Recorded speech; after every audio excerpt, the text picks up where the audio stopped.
नमस्कार प्यारे बच्चों, आज हम 9वीं कक्षा के गणित का पहला चैप्टर करेंगे जिसका नाम है संख्या पद्धति। संख्या पद्धति चैप्टर करने से पहले हम संख्याओं के बारे में थोड़ा सा जान लें। संख्याएं जैसे प्राकृत संख्याएं,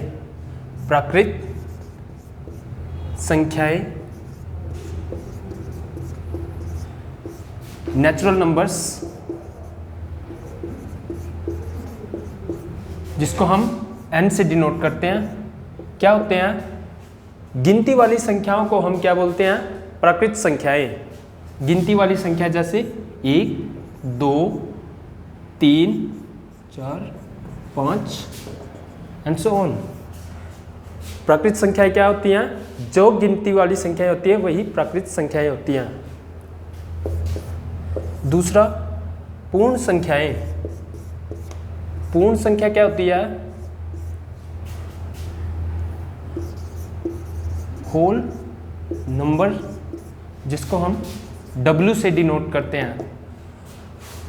होल नंबर पूर्ण संख्या क्या होती है? प्राकृत संख्याओं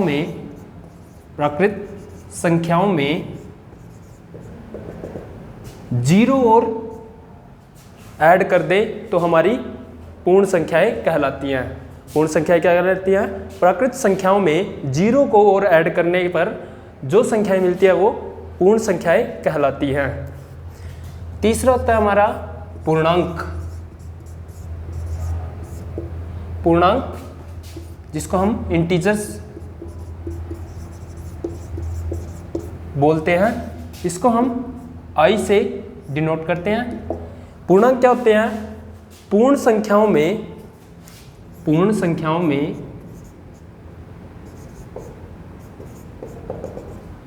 संख्याओं में प्राकृत संख्याओं का ऋणात्मक ऐड करने पर, पूर्ण संख्याओं में प्राकृत संख्याओं के ऋणात्मक को ऐड करने पर जो संख्या प्राप्त होती है उसको हम पूर्णांक बोलते हैं। पूर्णांक इसको हम ऋणात्मक पूर्णांक बोलते हैं। ये धनात्मक ऋणांक।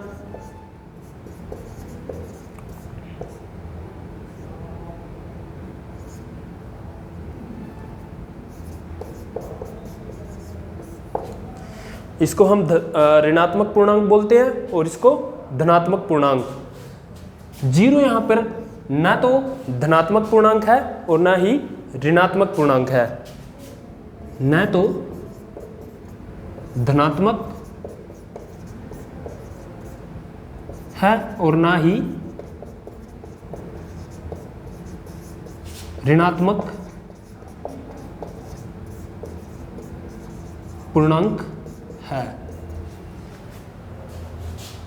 इसके बाद आता है हमारा परिमेय संख्याएं।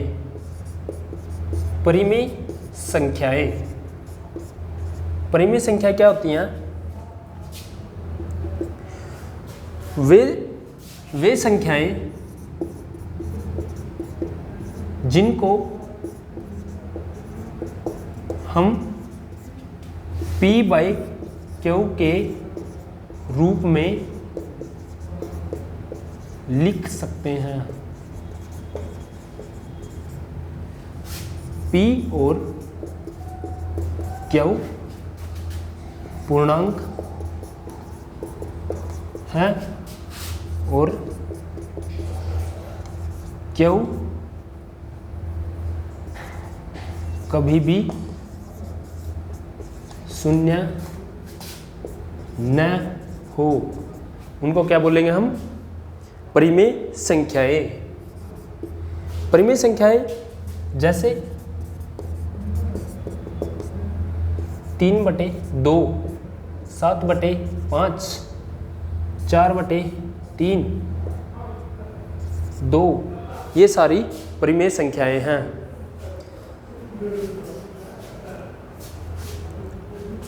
एक और बात, जो प्राकृत संख्याएं हैं वो सारी पूर्ण संख्याएं हैं। प्राकृत संख्याएं सारी पूर्ण संख्याएं हैं और सारी पूर्ण संख्याएं पूर्णांक हैं।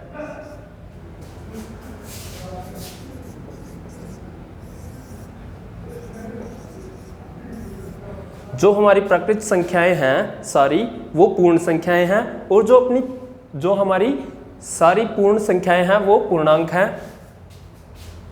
लेकिन जो हमारे पूर्णांक हैं वो पूर्ण संख्याएं नहीं हैं। जो हमारे पूर्णांक सभी पूर्णांक है वो पूर्ण संख्याएं नहीं है और जो हमारी पूर्ण संख्याएं हैं वो हमारे प्राकृतिक संख्या नहीं है। जो हमारे पूर्ण संख्याएं हैं वो पूर्ण प्राकृतिक संख्या नहीं है।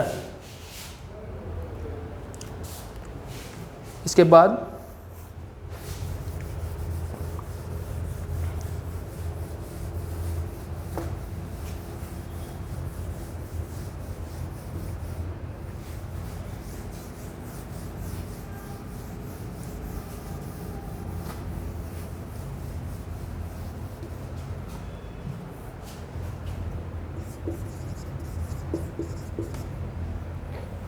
आइए हम फर्स्ट चैप्टर के कुछ उदाहरण ले लेते हैं।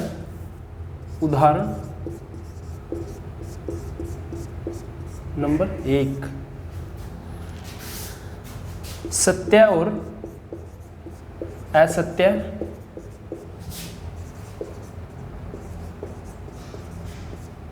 बताए।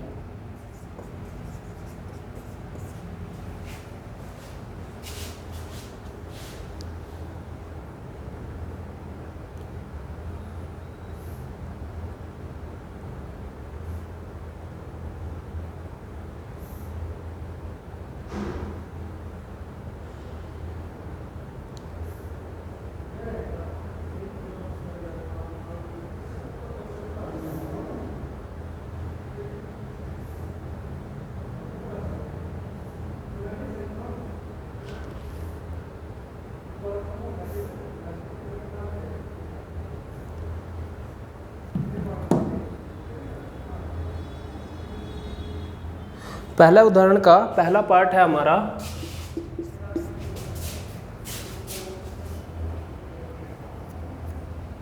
प्रत्येक पूर्ण संख्या। ये पूछ रहा है भाई प्रत्येक पूर्ण संख्या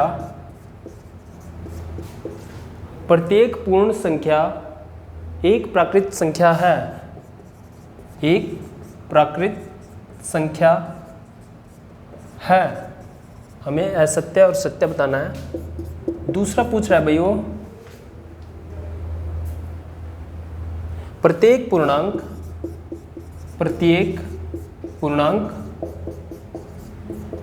एक परिमेय संख्या है।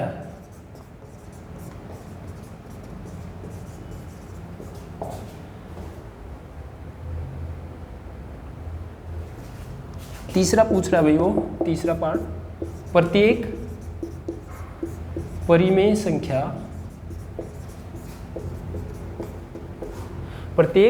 संख्या एक पूर्णांक होती है। एक पूर्णांक होती है। सत्य और असत्य बताना है हमें। प्रत्येक पूर्ण संख्या एक प्राकृत संख्या है। अभी यहाँ पर देखने से पता चल रहा है भाई पूर्ण संख्या में तो जो हमारी पूर्ण संख्या होती है वो 0 से शुरू होती है और जो हमारी प्राकृत संख्या है वो 1 से शुरू होती है।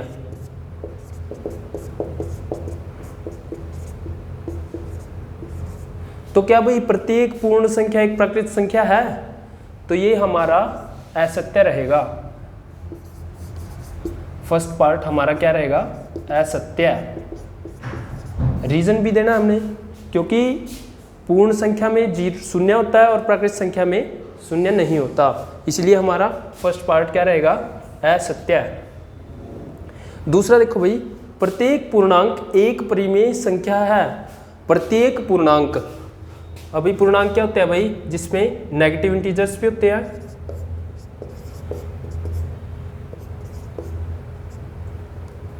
और पॉजिटिव इंटीजर्स भी होते हैं। अब ये पूछ रहा है अभी प्रत्येक पूर्णांक एक परिमेय संख्या है। प्रत्येक पूर्णांक एक परिमेय संख्या बिल्कुल होगी भाई, तो हमारा दूसरे का आंसर रहेगा सत्य, क्योंकि प्रत्येक पूर्णांक हमारा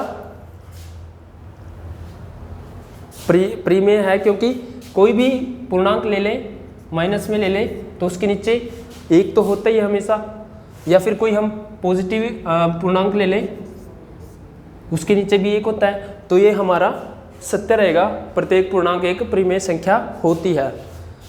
तीसरा पूछ रखा भाई इसने, प्रत्येक परिमेय संख्या एक पूर्णांक होती है। भाई प्रत्येक परिमेय संख्या होती है हमारी p/q में, और q कभी भी 0 नहीं होता, तो क्या भाई प्रत्येक परिमेय संख्या हमारी पूर्णांक होगी? देखो यहाँ पे कोई फ्रैक्शन में है नहीं है, जो हमारे पूर्णांक होते हैं वो पूर्ण होते हैं, लेकिन जो हमारा परिमेय संख्या है वो फ्रैक्शन में होती है, तो इसलिए ये भी क्या रहेगा अपना असत्य। तीसरा पार्ट अपना क्या रहेगा? असत्य, क्योंकि परिमेय जो प्रत्येक परिमेय संख्या वो पूर्णांक नहीं होती। ये तो था हमारा फर्स्ट एग्जाम्पल। इसके बाद करते हैं हम दूसरा एग्जाम्पल।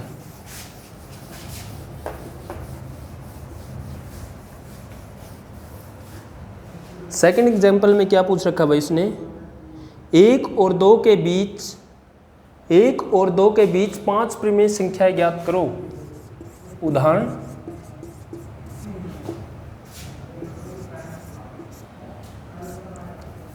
एक और दो के बीच 5 परिमेय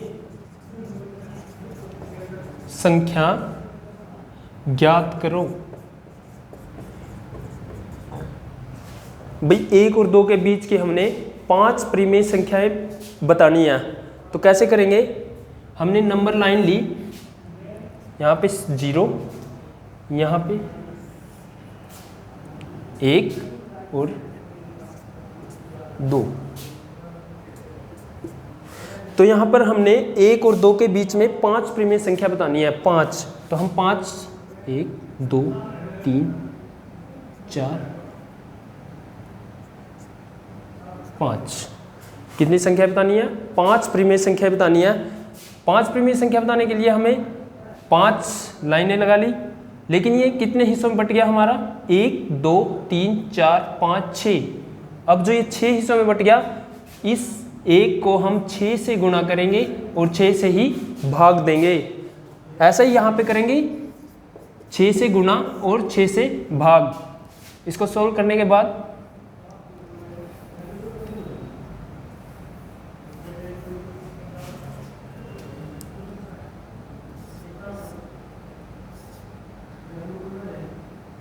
और इसको सॉल्व करेंगे,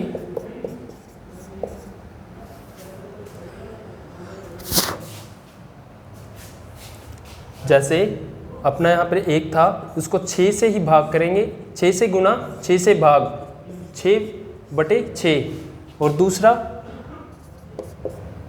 1 और 2 के बीच में हमें 5 संख्या बतानी है, परिमेय संख्या है, तो 6 से गुना और 6 से ही भाग, तो 12/6।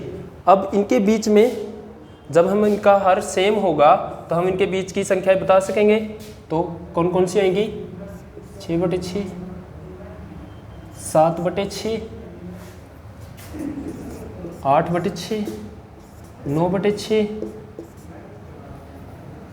10/6, 11/6। तो भाई ये अपनी 5 परिमेय संख्याएं हैं जो 1 और 2 के बीच की हैं। कौन कौन सी है? 7/6, 8/6, 9/6, 10/6 और 11/6। ये जो 5 परिमेय संख्याएं हैं, परिमेय संख्याएं, 5 परिमेय संख्याएं। ये था अपना दूसरा एग्जाम्पल।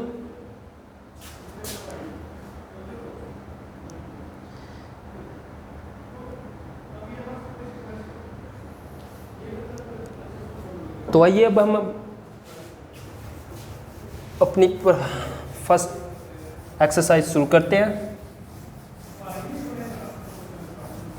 फर्स्ट एक्सरसाइज का फर्स्ट सवाल, पहला सवाल है, क्या शून्य एक परिमेय संख्या है? उसने पूछा भाई क्या शून्य एक परिमेय संख्या है। आगे पूछता है क्या इसे आप p बाई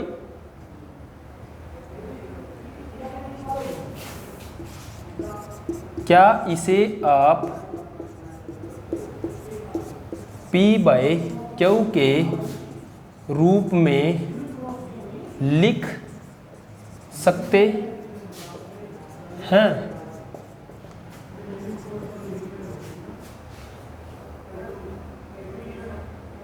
जहां p और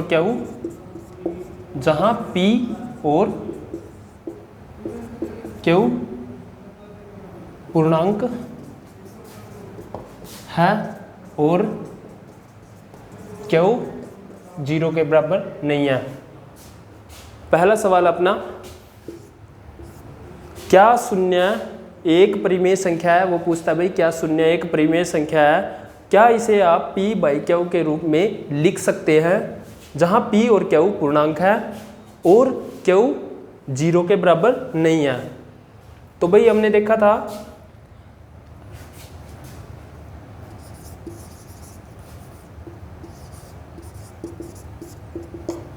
शून्य भाई 0 के नीचे एक आ सकता है, तो ये हमारा परिमेय संख्या होगा। तो हम लिखेंगे हाँ शून्य परिमेय संख्या है। और क्या इसको हम p बाई क्यू के रूप में लिख सकते हैं? बिल्कुल लिख सकते हैं। हाँ, हम शून्य को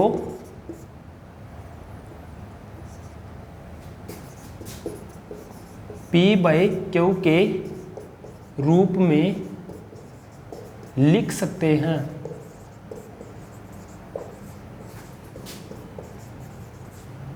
तो ये हमारा पहला सवाल था जिसका आंसर ये है भाई शून्य हमारा परिमेय संख्या है और इसको हम p बाई क्यू के रूप में लिख सकते हैं। अब चलते हैं हम दूसरे सवाल पे।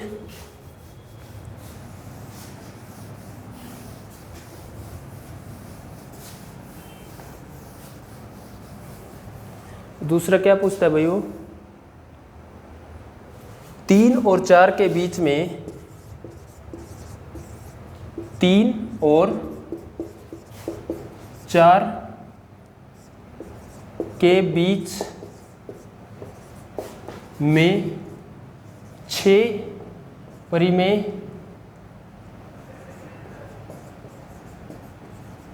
संख्याएं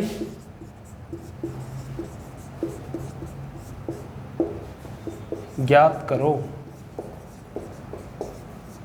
उसने पूछा भाई 3 और 4 के बीच में 6 परिमेय संख्याएं ज्ञात करो। अब हमें पता है उसने 6 संख्याएं पूछी हैं, इसमें 1 जोड़ेंगे, 6 में 1 जोड़ेंगे और जो अपना पहली संख्या है उसको 7 से ही गुणा करेंगे और 7 से भाग करेंगे और वो ऐसा ही हम जो दूसरी संख्या है उसके साथ भी 7 से गुणा और 7 से भाग करेंगे। फिर इनको सोल्व करेंगे। 7 तिया 21 बटे 7, 4 सते 28 बटे 7। अब हम इनके बीच में संख्याएं निकाल सकते हैं। 21 बटे 7, इससे अगली संख्या क्या होगी हमारी 22 बटे 7, फिर 23 बटे 7, 24 बटे 7, 25 बटे 7, 26 बटे 7 और 27 बटे 7। तो हमारी ये 6 परिमेय संख्याएं हैं 3 और 4 के बीच में। ये अपना दूसरा सवाल था। 3 और 4 के बीच में हमने 6 परिमेय संख्याएं बतानी थी, तो हमने उनको सोल्व कर दिया। जितनी भी संख्याएं पूछेगा उसमें 1 जोड़ेंगे, उससे ही हम पहले वाली संख्या के साथ गुणा करेंगे, उसको ही भाग करेंगे, और दूसरी संख्या के साथ भी ऐसा ही करेंगे, 7 से ही गुणा करेंगे और 7 से ही भाग करेंगे, फिर उनको सोल्व करेंगे और उनके बीच की संख्याओं को लिख देंगे, तो वो हमारी क्या रहेंगी, परिमेय संख्याएं होंगी। तीसरा सवाल है भाई,